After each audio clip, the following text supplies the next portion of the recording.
Hello बच्चों, let's read the question. The question says when a nucleus is in excited state. Option A, it can stay in excited state.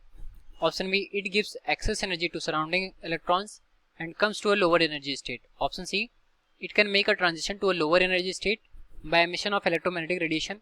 Option D, it can emit a proton or neutron with excess kinetic energy and so achieves a lower energy state.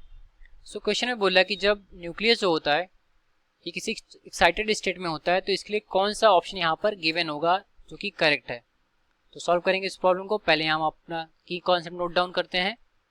तो लिखते हैं हम अपना की concept.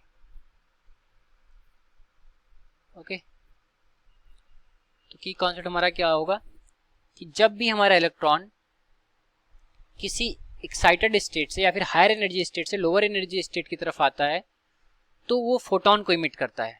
ठीक है, मतलब कि रेडिएशन इमिट करता है. ठीक, तो इसको लिखेंगे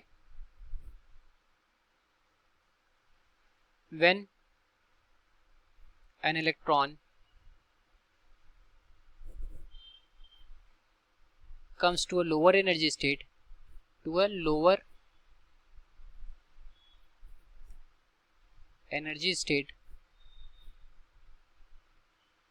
from a higher energy state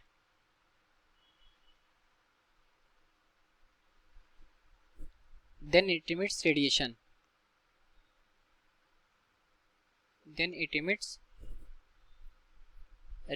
ठीक है, रेडिएशन का मतलब क्या, फोटोन इमिट करता है.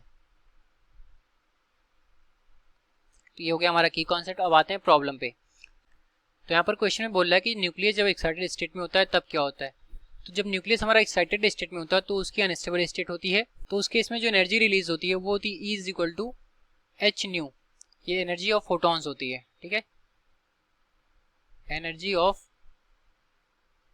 फोटॉन्स, एनर्जी ऑफ फोटोन या फिर इलेक्ट्रोमैग्नेटिक रेडिएशन भी बोल सकते हैं. ठीक, तो ये क्या होता है हमारा हायर एक्साइटेड स्टेट, मतलब एक्साइटेड स्टेट जिसकी एनर्जी ज्यादा होती है उससे डीके हो रहा है लोअर एनर्जी स्टेट में. और उस केस में क्या हो रहा है, वहां पे एक फोटोन इमिट हो रहा है. इसको फिगर बना लें. तो ये हमने बोल दिया हायर एनर्जी स्टेट. ठीक है, ये हमने हाई दे दिया इसको, और ये हमारा आ रहा है लोअर एनर्जी स्टेट में. तो ई ये हो गया लोअर. ठीक, तो जब हमारा न्यूक्लियस यहाँ से यहाँ पर डिके करेगा तो इस केस में यहाँ पर एक फोटोन इमिट करेगा जिसकी energy E is equal to H nu होगी. और ये जो एच न्यू होता है ये हायर एनर्जी स्टेट से लोअर एनर्जी स्टेट का डिफरेंस होता है. ठीक, इसको हम लिख सकते हैं E H minus E L. ये होता है हमारा E. ठीक, तो इस केस में क्या हो रहा है, हमारा हायर स्टेट से ग्राउंड स्टेट लोअर स्टेट में आ रहा है और साथ में एक फोटोन को भी इमिट कर रहा है. तो अगर इसमें ऑप्शन को देखें तो ऑप्शन बोल रहा है कि it can stay in excited state. तो ऐसा कभी नहीं हो सकता है क्योंकि वो अनस्टेबल स्टेट होती है.